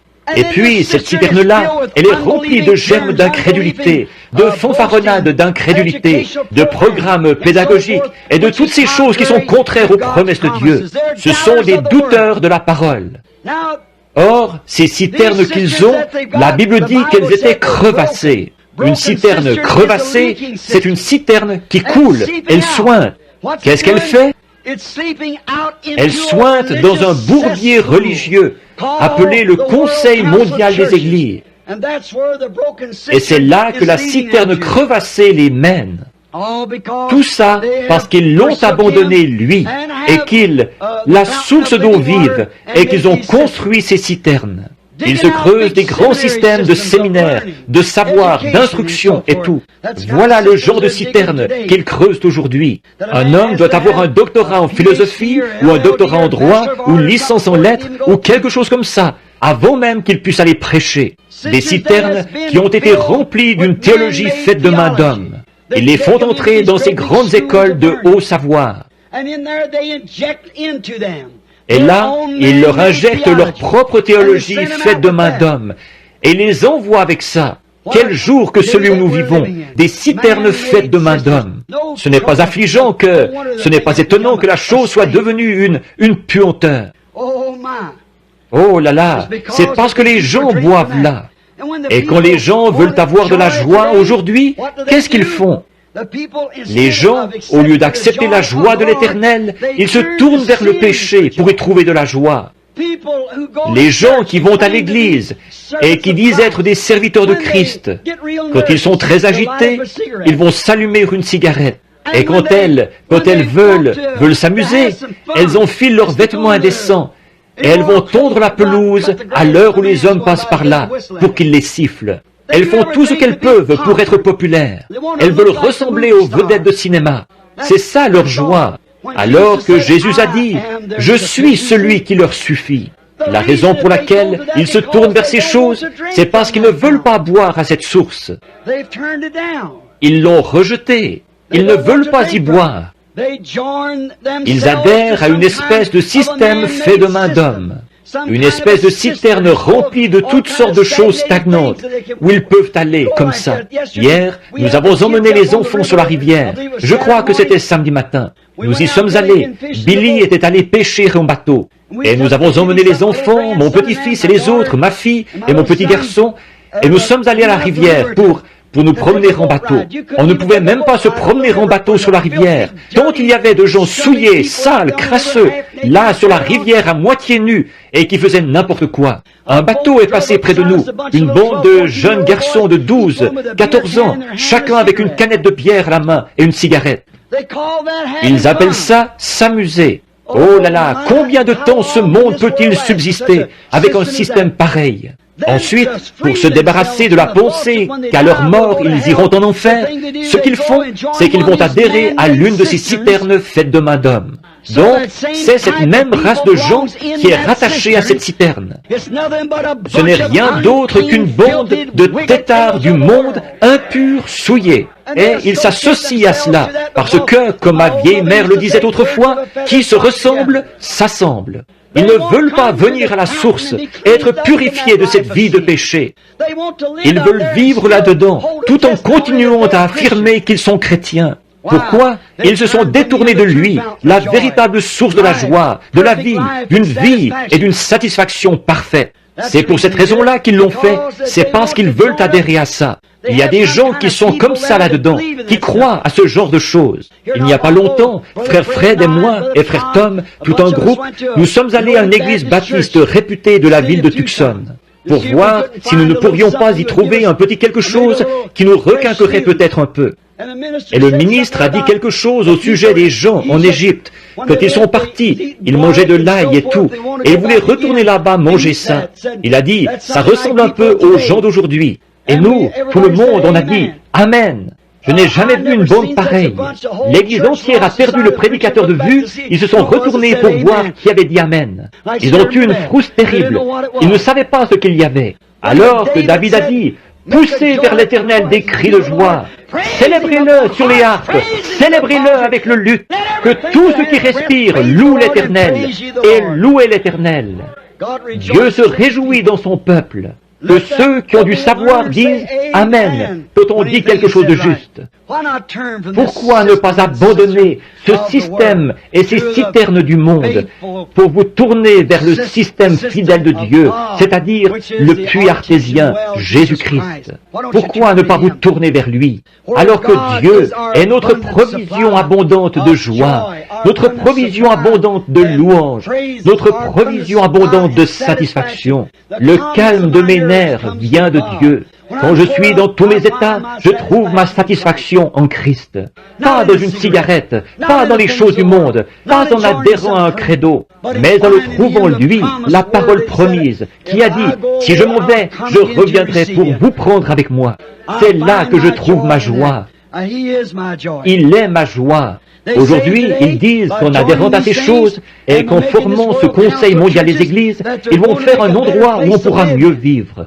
Sincèrement, ce que j'en pense, c'est qu'ils vont faire un endroit où on pourra mieux pécher. C'est simplement, toute la chose, c'est du péché de toute façon, pas pour y vivre, mais pour y mourir. De faire un endroit où pécher au lieu d'un endroit où vivre. Toute autre chose, tout ce qui n'est pas Jésus-Christ et sa parole de vie, c'est une citerne crevassée. Tout ce qui essaye de remplacer cela, tout ce que vous essayez de faire pour en retirer de la paix, tout ce que vous essayez de faire pour en retirer une consolation, toute joie que vous recevez de quoi que ce soit d'autre pour remplacer ceci, c'est une citerne crevassée remplie de saleté. Lui, il donne une satisfaction parfaite. Je me souviens, ici en été, il y a quelques années, je suis sorti par la porte de derrière. Un jeune galopin qui était là m'a dit, il a dit, vous savez, la raison pour laquelle vous parlez toujours comme ça des femmes, parce qu'elles portent des shorts et tout, il a dit, c'est parce que vous êtes un vieil homme. Il a dit, c'est pour cette raison-là. J'ai dit, écoute, quel âge as-tu? Il a dit, 27 ans. J'ai dit, quand j'étais bien des années plus jeune que toi, je prêchais la même chose. J'ai trouvé une source de satisfaction. Il est ma portion. Amen. Tant qu'il pourvoit, c'est ça la beauté. C'est ça l'art pour moi. C'est de le contempler, lui, de regarder sa main à l'œuvre et de voir ce qu'il est en train de faire. Je ne connais point d'autre source. Oh, précieux est le flot qui me rend blanc comme neige. Je ne connais point d'autre source, rien d'autre que le sang de Jésus. Il y a une source remplie du sang, des veines d'Emmanuel. Tout pécheur plongé dans ce flot est lavé de tout péché. Je vous le dis, je ne connais point d'autre source que cette source-là. Elle m'a purifié quand j'étais sale. Elle me garde purifié parce que je veux vivre tout près d'elle. Boire de cette eau fraîche qui remplit mon âme de joie. Je peux être abattu au possible, avoir l'impression de ne pratiquement plus pouvoir tenir un autre round, de ne plus pouvoir aller ailleurs. Alors je peux m'agenouiller et mettre le doigt sur une promesse, dire, Seigneur Dieu, tu es ma force, tu es ma satisfaction, tu es mon tout en tout. Je peux sentir quelque chose qui se met à bouillonner à l'intérieur de moi, là. Je reprends le dessus. J'ai passé le cap de la cinquantaine. Alors je me réveille le matin. Vous savez ce que c'est? J'ai toutes les peines du monde à sortir un pied du lit. Oh, on n'y arrive pratiquement pas. Il y a quelqu'un à la porte qui frappe. Ou Billy qui me dit qu'il y a une urgence quelque part, que je dois y aller. Et je me dis, comment vais-je arriver? J'essaie de sortir un pied du lit. Je pense, tu es la source, remplie de ma force. Amen. La force et le secours me viennent de l'Éternel. Tu es mon puits artésien, tu es ma jeunesse. Ceux qui s'attendent à l'Éternel renouvelleront leur force. Ils s'élèveront avec des ailes comme l'aigle. Ils courront et ne se fatigueront pas. Ils marcheront et ne se lasseront pas. Seigneur Dieu, il est de mon devoir d'y aller. On m'appelle à être à mon poste. Et tout à coup, quelque chose commence à gargouiller à l'intérieur de moi. L'autre jour, dans un petit bâtiment, je faisais une réunion ici à Topeka, dans le Kansas. Il y avait un jeune homme, un jeune prédicateur, un de mes premiers commanditaires. Frère Roy, assis ici, se rappelle où c'était. Là-bas, dans ce grand endroit, il y avait ce ministre était allé sous le toit ou quelque part. La paroi latérale s'était effondrée. Il s'était retrouvé écrasé là-dessous. Le jeune homme allait mourir. Son foie avait été perforé. Sa rate s'était déplacée sous l'impact. Plusieurs tonnes s'étaient écroulées sur lui. Au petit déjeuner, j'étais assis. Je parlais à ma femme. J'ai dit, ma femme, tu sais, si Jésus était ici, sais-tu ce qu'il ferait? J'ai dit, quand il m'a parrainé, je crois à cette parole, c'est Christ qu'il parrainait. Et j'ai dit, ça, c'est une ruse du diable. J'ai dit, si Jésus était ici, il irait imposer ses mains saintes sur lui. Ce garçon se rétablirait, que son foie soit déchiré, peu importe. Il se rétablirait, parce que Jésus irait là, en sachant exactement qui il est. Il connaissait son appel, les Écritures avaient raison, elles donnaient en lui la confirmation qu'il savait qui il était. Et sans l'ombre d'un doute, il lui imposerait les mains et il dirait, « Mon fils, sois rétabli ». Il repartirait. Et j'ai dit, il n'y aurait pas assez de démons en enfer pour tuer ce garçon à ce moment-là. J'ai dit, il se rétablirait. Mais j'ai dit, tu vois, chérie, lui, c'était Jésus, les mains saintes de Dieu. J'ai dit, moi, je suis un pécheur. Je suis né d'une naissance par le sexe. Mon père et ma mère étaient tous les deux pécheurs. Et moi, je ne suis qu'un moins que rien, un minus. Et j'ai dit, mais sais-tu quoi? Si le Seigneur me donnait une vision et qu'il m'envoyait là-bas, alors là, ce serait autre chose. J'ai dit, j'irais lui imposer les mains, il quitterait ce lit s'il me donnait une vision. Alors je me suis mis à réfléchir. Après tout, s'il y avait eu la vision, qu'est-ce qu'il y aurait eu? Ça aurait été les mêmes mains sales sur lui? Ah oui, le même homme qui aurait prié pour lui, les mêmes mains sales. Alors je me suis mis à penser, je suis son représentant. Alors Dieu ne me voit pas. Le sang de celui qui est juste repose là-haut sur l'autel. C'est ce qui intercède pour moi. Il est celui qui me suffit, il est ma prière, il est ma vie. J'ai dit, la seule chose qui m'amènerait à poser avec foi mes mains sur lui, c'est parce que j'ai la foi dans la vision. Et sans la vision, la même foi ferait la même chose. Alors je peux considérer que moi, je ne suis rien, mais considérer que lui, il est mon tout en tout. Il est ma vie, il est celui qui me mandate.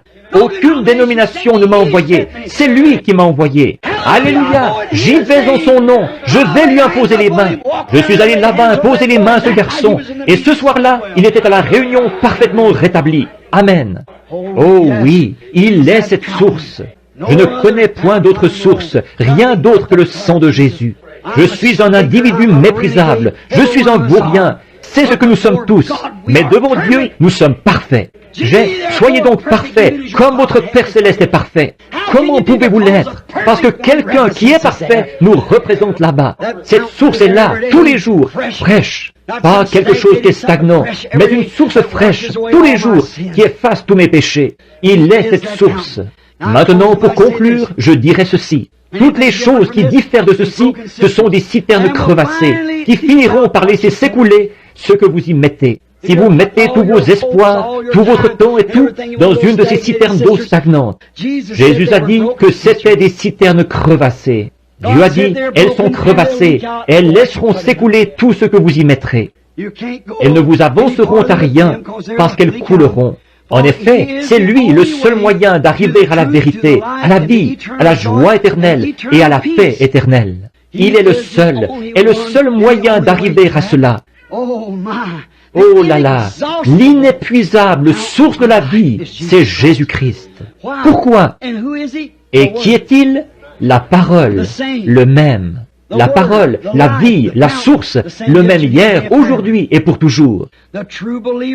Pour le vrai croyant, c'est là qu'est sa joie suprême, sa vie suprême.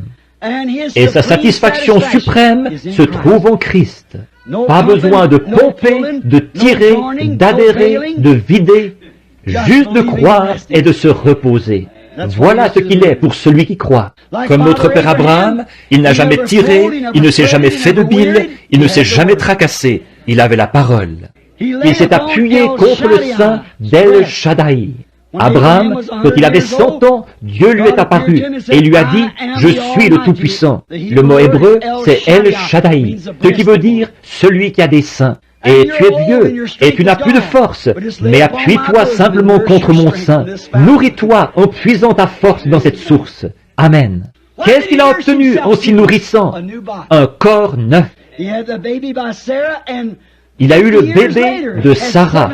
Et 50 ans plus tard, il a eu 7 enfants d'une autre femme. Oh, El Shaddai.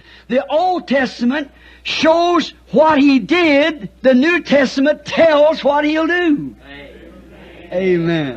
In the Old Testament. Now the air is off, so I'll hurry and quit here now, just a minute. I'd like to say this before close. I had a good example of this one time. I was patrolling, and many people here, down around Georgetown, down there in Milltown, there used to be way back in the hills a fountain. It was an artesian well. It flowed out about a 4 or 5 foot stream of water, just gushed out all the time. And a great big fountain around there, and right around was a lot of this here pennyroyal, you know, and stuff growing there, that mint like. And oh, I used to just thirst to get there. Oh my, to get to that fountain. And I'd lay down by this thing and just drink and sit down and drink, wait. And a year after year, I'd still come to this same fountain. It never did cease, winter or summer. They couldn't freeze it. You can't freeze an artesian well. Oh no.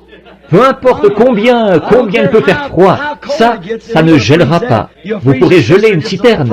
Une petite gelée suffira à faire ça. Voyez. Mais tout ce qui bouge, qui a de la vie à l'intérieur, ça se déplace. On ne peut pas geler le puits artésien. Peu importe l'abattement d'esprit qu'il y a dans un lieu, ce puits est toujours vivant. Vivez à ce puits. Et j'ai remarqué là, je passais par là et j'y buvais. Et oh là là, de l'eau vraiment fraîche. On n'avait jamais à se tracasser. Je me demande, si je vais là, je me demande s'il a cessé de couler. Il coule. Un vieux fermier m'a dit, il a dit, mon grand-père y buvait. Et il a dit, il n'a jamais perdu d'intensité, ni rien. C'est toujours le même puits. Il jaillit et se déverse dans la rivière bleue, là. Je me suis dit, oh là là, quel endroit idéal pour s'abreuver. Je faisais un détour d'environ 1 mille à pied pour venir à cet endroit-là, parce que c'était vraiment l'endroit rêvé où aller boire. Oh, qu'elle était bonne, cette eau-là. Oh là là. Je me retrouve dans le désert, en Arizona, là, et j'y pense encore. Ce puits merveilleux là-bas, si seulement je pouvais m'allonger près de lui, comme David le disait une fois, oh, si je pouvais une fois encore boire à ce puits, s'il pouvait seulement s'y rendre. Un jour, je me suis assis et il m'est arrivé une drôle de petite chose. J'ai dit, qu'est-ce qui fait que tu es toujours si heureux? Je souhaiterais être heureux comme ça, mais je ne t'ai jamais vu triste depuis que je viens ici. Il n'y a absolument rien de triste en toi. J'ai dit, tu es toujours rempli de joie, tu sautilles et tu bouillonnes, et tu es tout excité. Hiver comme été, froid ou chaud, quoi que ce soit, tu es toujours rempli de joie.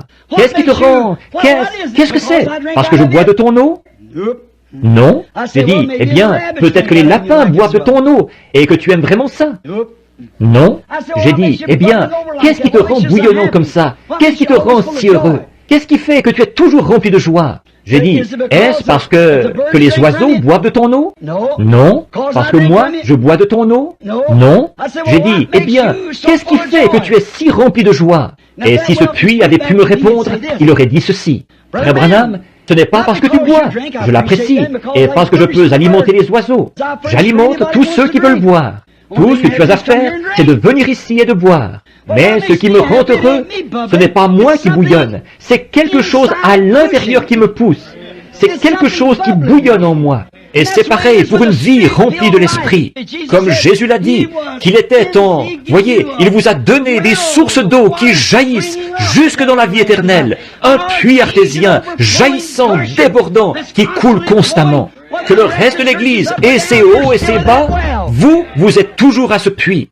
Pourquoi adopteriez-vous un vieux système dénominationnel, une citerne remplie de parasites et de tout le reste, pour boire là ces choses stagnantes, alors que vous êtes invités à venir à une source, à un puits artésien? Je le revois encore, pousser et jongler et gargouiller, et rire et jubiler, et sautiller et gambader. Par temps froid, pluvieux, chaud, sec, quand le reste du pays se desséchait, il bouillonnait comme toujours, parce qu'il était profond. Il avait ses racines tout au fond dans les rochers. C'est de là qu'il émergeait. Oh, que je vive près de ce puits bouillonnant. Prenez tous les systèmes faits de main d'homme que vous voudrez, tous vos vieux puits d'eau stagnante, mais laissez-moi venir à, ou citerne d'eau stagnante, mais laissez-moi venir à cette source. Laissez-moi venir là, où il est tout simplement rempli. Il est ma joie, il est ma lumière, il est ma force, il est mon eau, il est ma vie, il est mon guérisseur, il est mon sauveur, il est mon roi. Tout ce dont j'ai besoin se trouve en lui. Pourquoi voudrais-je aller à quoi que ce soit d'autre? Frères, sœurs, ne voulez-vous pas venir à cette source ce soir? Ne voulez-vous pas, si vous n'y êtes jamais venu, ne voulez-vous pas le recevoir ce soir, pendant que nous courbons la tête? Des citernes crevassées, qui coulent, qui sointent, le monde qui s'y infiltre, la saleté des étables et des autres époques. Pourquoi pas ce puits dans lequel ce genre de choses ne peut pas demeurer, cette grande source remplie du sang des veines d'Emmanuel? Pourquoi ne pas recevoir cela ce soir? Que Dieu nous vienne en aide ce soir, dans une terre aride, desséchée. Comme le prophète l'a dit, il est le rocher dans une terre altérée. Il est cette source. Ne voulez-vous pas venir à lui ce soir dans votre cœur pendant que nous prions? Cher Père Céleste, il n'y a pas d'autre source comme la musique qui joue. Je ne connais point d'autre source, rien d'autre que le sang de Jésus. C'est là que je suis né, c'est là que j'ai été élevé. Je veux y vivre et mourir et y ressusciter dans sa présence. Toujours, Seigneur, que je sois dans sa présence, car je n'en connais point d'autre. Aucun credo, aucun amour, aucun autre amour que Christ, aucun autre credo que Christ, aucun autre livre que la Bible. Rien d'autre, aucune autre joie que celle qu'on trouve en lui. On me l'ôterait, ô Dieu, quels que soient les biens que je possède dans ce monde, ce serait encore la mort. J'errerais sans but, les mains sur la tête. On me l'ôterait, je serais un homme fini, Seigneur. Mais qu'il soit en moi, et alors on est bien en décembre comme en mai. Alors il n'y a pas d'endroit chaud et il n'y a pas d'endroits arides. La mort elle-même n'a pas de victoire. Que nous l'ayons, lui, Père. Donne-le en abondance à tous les croyants ici ce soir, car ils sont restés à attendre dans cette salle. Beaucoup d'entre eux devront prendre la route ce soir pour retourner dans leur foyer. Que ceci fasse l'objet de leur pensée. Je vis à cette source. Je vis là. Je bois de l'eau fraîche, heure après heure. Et s'ils n'ont pas encore reçu cela, puissent-ils le recevoir maintenant, pour qu'ils repartent en emportant la source avec eux. Je vous accompagnerai, je serai avec vous jusqu'à la fin du monde. Accorde ces choses, Père. Et maintenant, pendant que nous avons la tête inclinée, y aurait-il quelqu'un ici ce soir, ou combien dirait, Seigneur, emmène-moi à cette source à l'instant même. Si je suis venu, ce n'est pas seulement pour entendre, je suis venu ici pour trouver quelque chose. Je suis venu ici pour te trouver, Seigneur. J'ai besoin de toi ce soir. Viens dans mon cœur à l'instant. Veux-tu le faire, Seigneur? Que Dieu vous bénisse. Que le Seigneur bénisse chacun. Père, tu as vu les mains, même debout et le long des murs, et dans les autres pièces, dehors, tu les as vues, Père. Je te prie de pourvoir à tous leurs besoins. Peut-être qu'ils ont bu à une vieille citerne, Seigneur. Juste une halte de mi-chemin où un homme a creusé une citerne. Elle s'est contaminée par toutes sortes de doctrines bizarres qui nient la parole. Je prie, Père, que ce soir ils viennent à lui, lui qui est cette source de la vie. Accorde-le, Père, je te les confie maintenant au nom de Jésus. Et tu m'as dit, si tu demandes quoi que ce soit en mon nom, la chose se fera. Or, je ne le demanderai pas, Seigneur, si je ne pensais pas que la chose se ferait. Je le dirai alors seulement comme un rituel routinier. Mais je prie pour eux avec sincérité. Je prie pour eux en croyant que tu accorderas ce que tu as promis. Et maintenant, je les détache de cette citerne ce soir. Je les détache de ce lieu où ils buvaient, où ils ne sont pas satisfaits, pour les emmener à cette source. Je le fais au nom de Jésus-Christ. Ils sont à toi, Seigneur, qu'ils s'abreuvent à toi, l'eau vive, la source d'eau vive. C'est au nom de Jésus que je le demande. Amen. Accorde-le, Seigneur.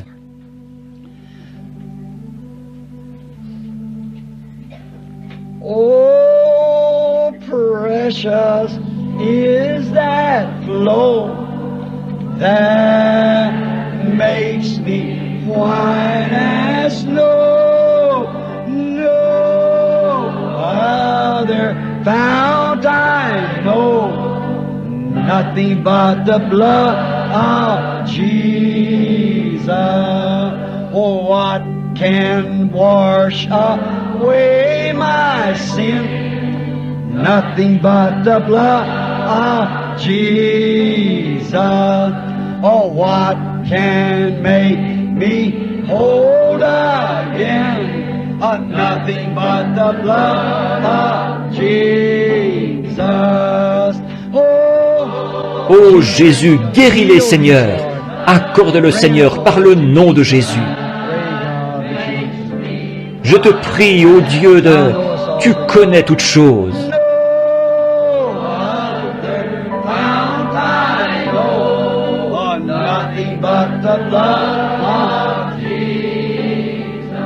Pensez-y, je ne connais point d'autre source. Je ne connais rien d'autre que lui. Je ne désire connaître rien d'autre que lui. Rien d'autre que le sang de Jésus.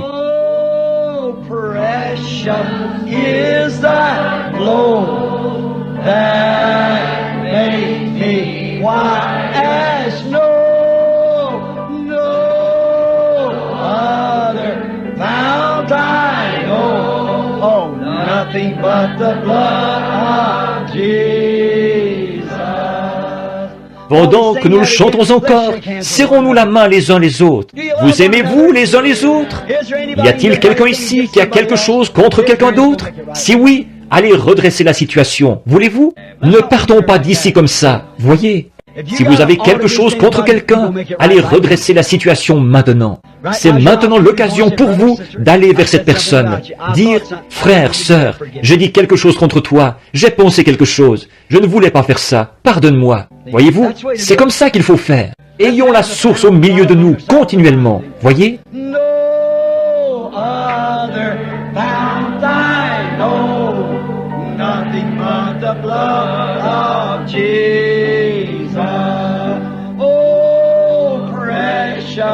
Is the flow that makes me white as snow. Oh, no other fount I know, nothing but the blood of Jesus. Oh, il est merveilleux, n'est-ce pas? Point d'autre source. Nous ne nous contaminerons pas par d'autres choses. Nous nous sommes séparés, nous avons laissé le monde derrière nous. Nous ne voulons plus de l'ail et des citernes crevassées de l'Égypte. Nous sommes en route avec le Seigneur Jésus, ce rocher frappé. Amen. Nous mangeons de la manne qui vient d'en haut et nous buvons. Nous mangeons de la nourriture d'ange et nous buvons au rocher. Amen.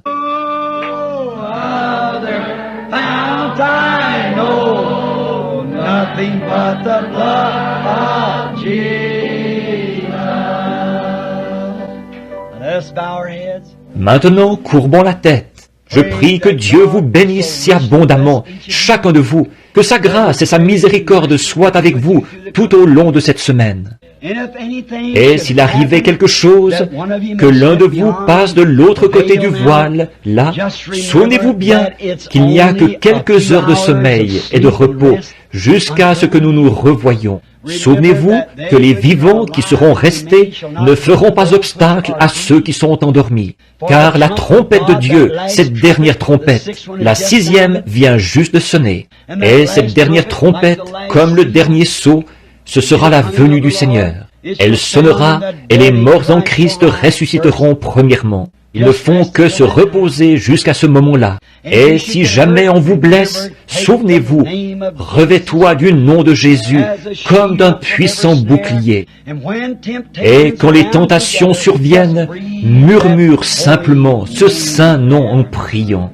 Les démons prendront la fuite. Souvenez-vous-en, nous espérons vous revoir ici dimanche matin prochain. Amenez ceux qui sont malades et affligés. Je prierai pour vous. Priez pour moi, là. Allez-vous le faire? Dites Amen. Je prierai pour vous. Que Dieu bénisse.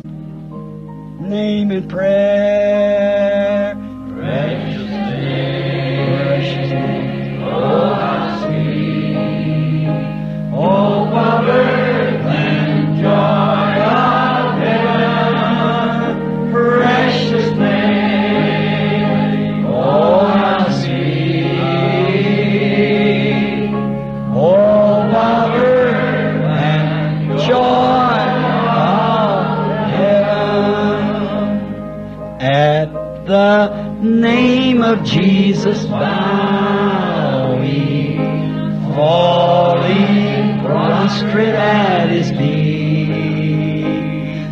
King of kings in heaven will crown Him. Oh, when our journey is complete,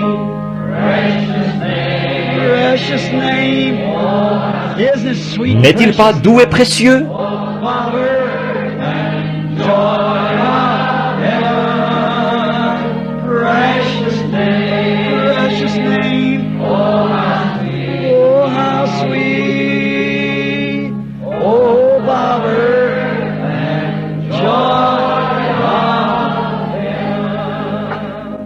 C'est toujours si pénible de vous quitter.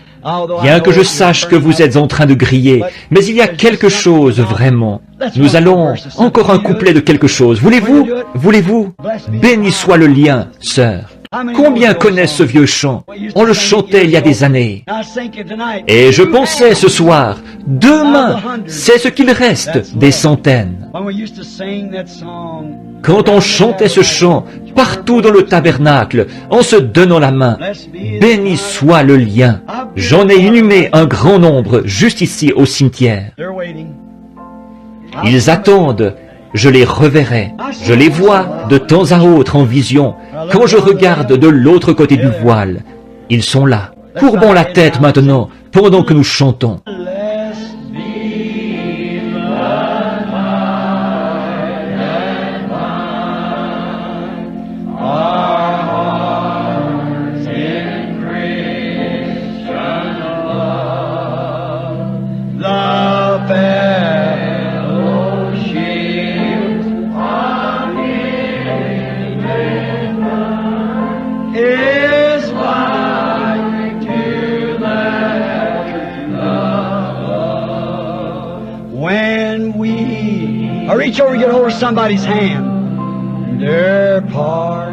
Maintenant, courbez la tête.